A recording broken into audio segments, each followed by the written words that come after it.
What is up, ninjas? My name is World, and today we're going to be looking at the envelope generators inside of Serum. I've decided to make this its own episode because it can get fairly long by having the envelope and LFO be in one episode, as there's a lot to talk about and what you can use these guys for.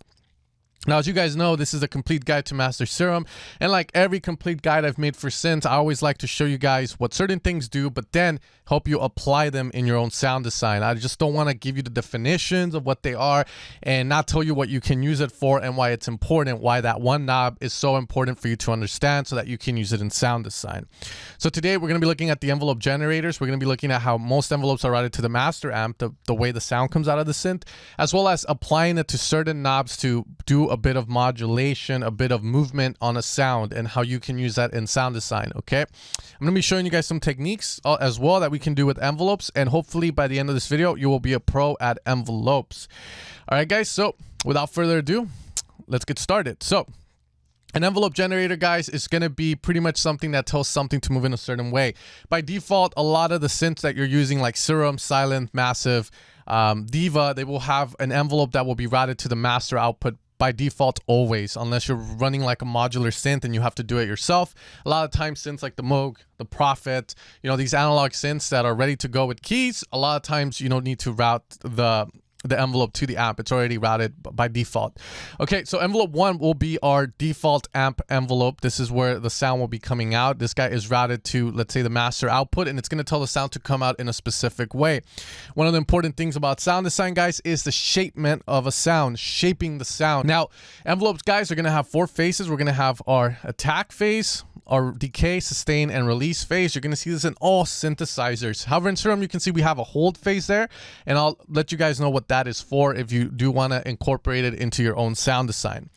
All right, guys, so first off, the attack. That's going to be the first phase we start off when you hit a note, and the attack will be activated, and the attack can happen instantly. That means having no attack. So if you ever hear someone saying, oh, that has no attack to it, it means it's coming in full force. Now, the attack pretty much is telling the synth how, or the master output, how to release the sound.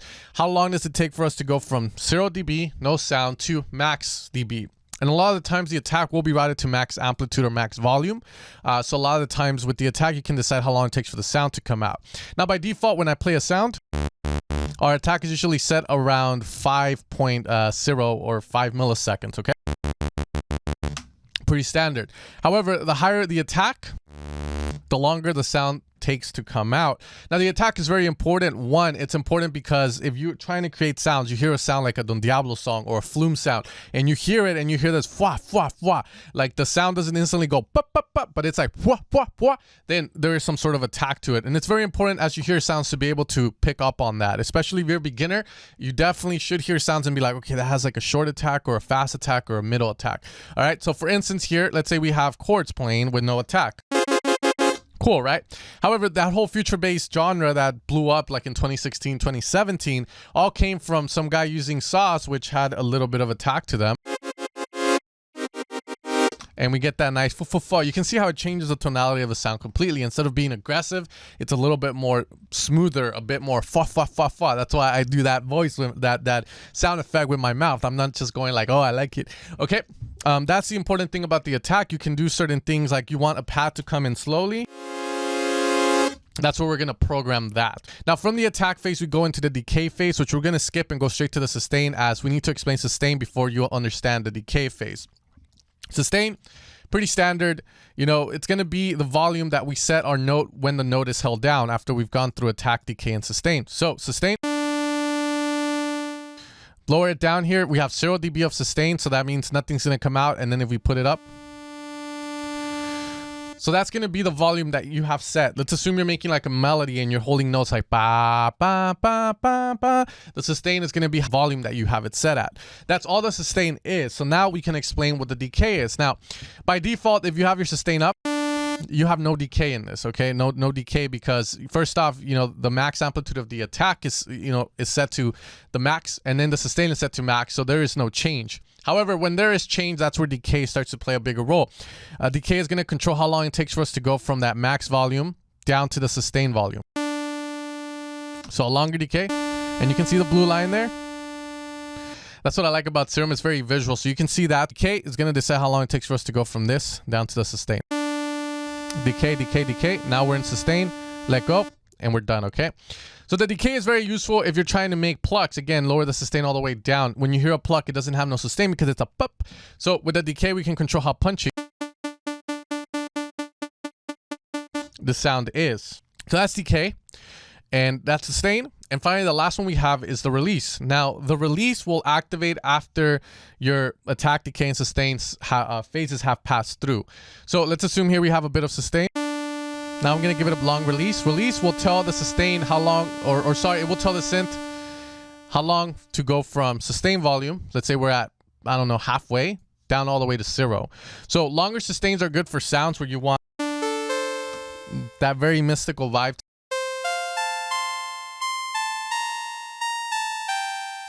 Kind of fruity there, but you get the idea. That release is going to tell pretty much the master volume, hey, this is how I want the sound to fade away. So a lot of times you'll find that if you're making bass lines, a lot of times you won't use a huge amount of release. Making leads that you don't want them to be flowy like that, but you know, it does have its purpose, guys. It's gonna be really cool. Now another thing to note as well, and this is a little bit more advanced because it's so hard for me to explain it, but let's say assume we have no sustain and we have a decay that's fairly long or short. If you just tap the note and you have a long release, you're gonna get that release coming from the decay. Watch. So I'm hitting it like really fast, so that release plays a role there. However, if I hold down the note and I reach that 0 dB and let go, well, release doesn't really do much.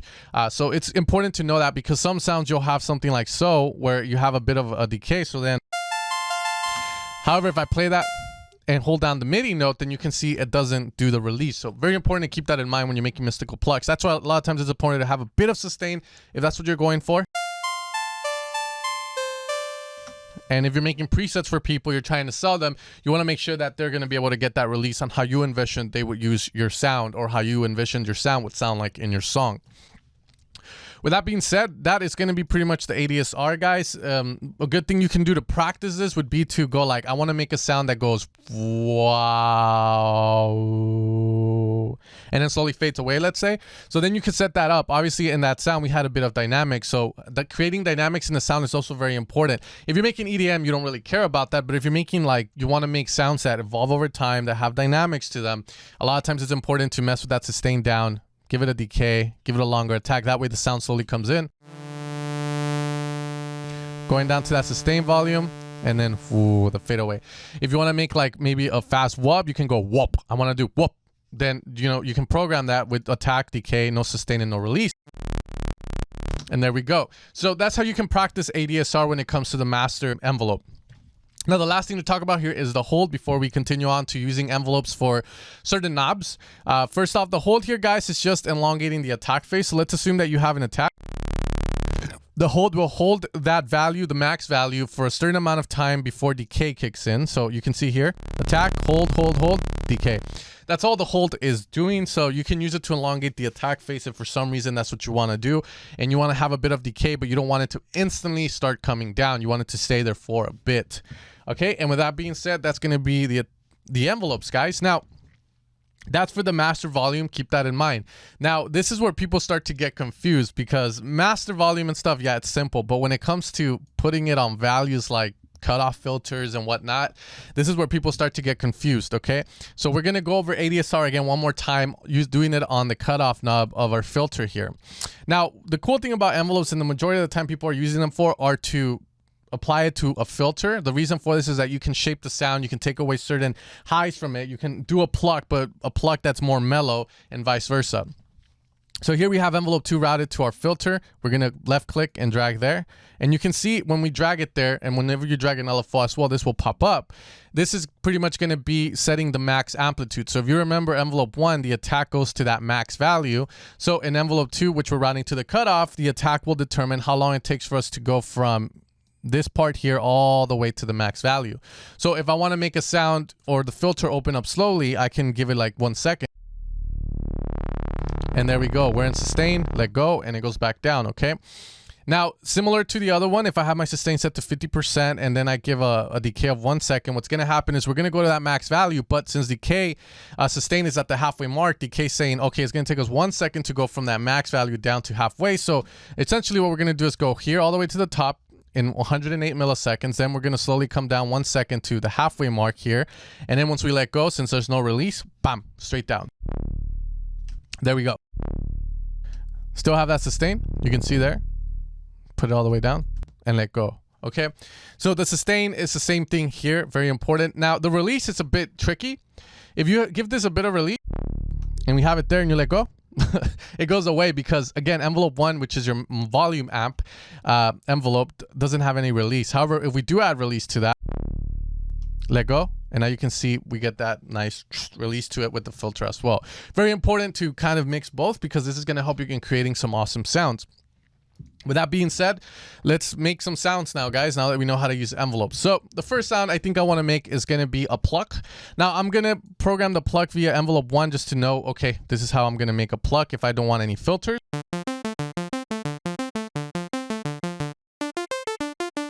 Okay, that seems pretty cool.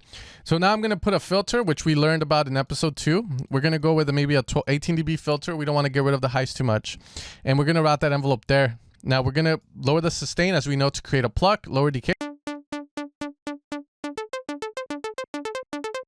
Okay, cool. Now here, I don't want my pluck to have a lot of high frequency. So what I'm going to do is lower this down, max amplitude here, by left clicking and dragging down.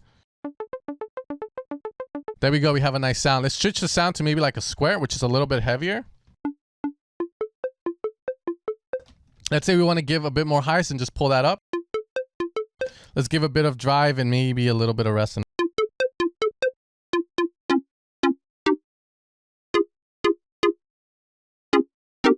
Okay, cool sound there.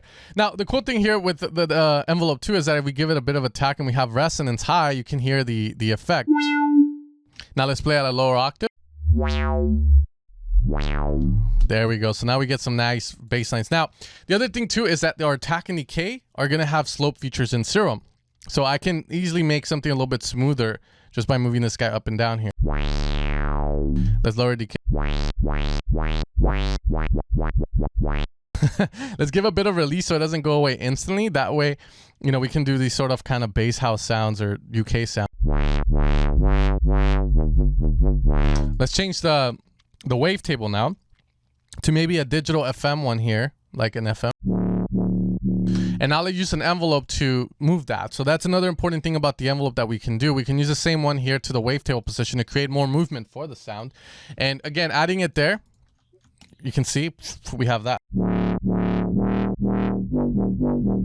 Let's maybe put this down a bit more, a bit of resonance. Let's put the detunement there, and detune maybe a little. Sounding pretty cool. Let's see. Let's find a dirtier wave. Let's open it up more so we get the nice high into. That sounds pretty cool. Let's go down instead. So we can click here and pull down. Sounding pretty cool. If we had distortion, that would sound like really good. Let's lower the resonance.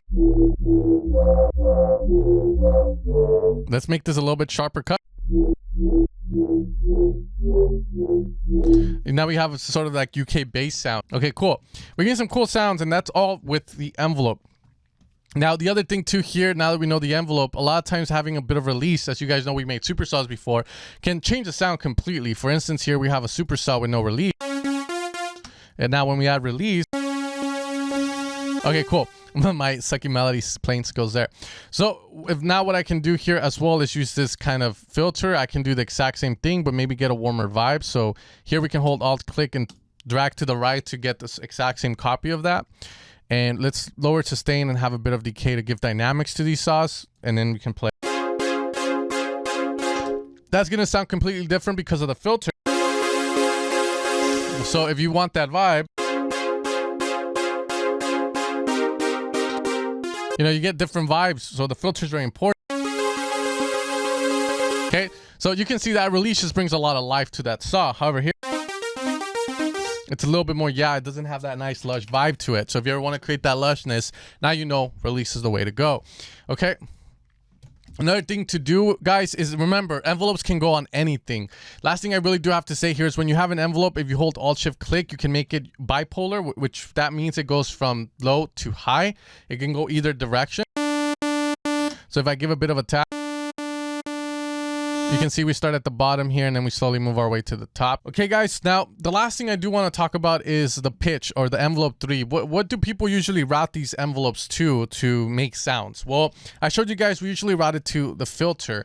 And again, remember when we create a bass like a square bass, let's assume here, and if we have it open, it sounds kind of, yeah. So envelopes are really useful for having, let's say, a square get filtered, but then opening up the filter to a certain degree to create some nasty bass lines. You use them for shaping the sound using a filter. And a lot of times we go with the filters because they give character to a sound. Okay. Keep in mind, again, we do have that slope. Now, other things that we would route envelopes to, we can route it to certain mods. Let's assume that you want to have the synth do something. One of the more popular things to do is add the envelope to the pitch or the coarse pitch of our oscillator section here. So here we have a saw. Let's say we want this saw to be a lot more punchy. Well, I can add this envelope here. You can see it's going in both directions. It's going to be bipolar. Alt-Shift-Click to make it unipolar. Now here what we have is no sustain, low attack, and then with the decay we can control how fast it does that modulation. So a lot of the things that people like to do is they like to put these envelopes on the pitch section of their of the oscillators.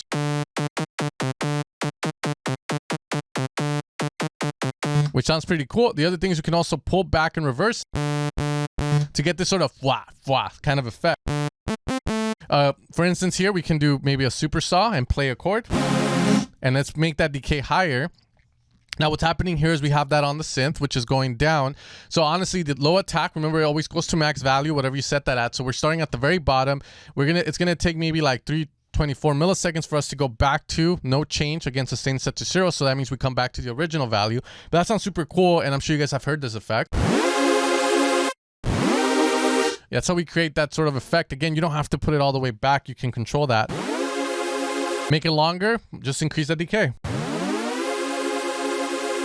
Okay, now let's assume here that you kind of want it to take a while after you play it to have a bit of release. So it's not so warm and then it goes away. Well, we're going to add release to the sound. And there we go. We have a nice kind of luscious sound. Let's assume you want this to go from, let's say, the filter, open up slowly like you've heard in some songs. Envelope 3 is routed to the pitch, right? So remember, we can route envelope 2 as it's not routed to anything and slowly open it up. So we get, let's open it up a little bit more. Let go instantly, but we want that to, again, kind of have a little bit of a release to it. So here we need to add that release so the filter slowly closes as well. Let's put a little bit more. Okay, cool. Okay, so envelopes are going to be used mainly for those things, guys. As you can see, just modulating the pitch, modulating the filter section. As we get more into this synth, you're going to see the FM and all this stuff. We can also use these envelopes to add shape or get those mods to happen. We can add envelopes to the wavetable position of something. Let's say we want to move this to the left, to the right in a certain way. We can use an envelope for that as well. You know, this is what envelopes are for, guys, for moving stuff in a certain way you would want. Majority of the time they're used on the amp envelope, on the pitch, on the filter, on anything you want to kind of move with an envelope. LFOs are going to be very similar in that way, except they're loopable, but we will go over them in the next episode. So if you guys are following this series and you're practicing, again, make sure to practice creating sounds with what we have so far. We have oscillators, filters, and envelopes unlocked. So now we can do a hell of a lot more for sure. So enjoy that, guys. Enjoy working on sounds if you're following this series and making sounds as you go with me. And I'll see you guys next time for the next episode. Hopefully you guys find this useful. Hopefully it opens up your mind when it comes to envelopes and now you understand them. And hopefully you can get making some dope sounds. You guys take care and peace out.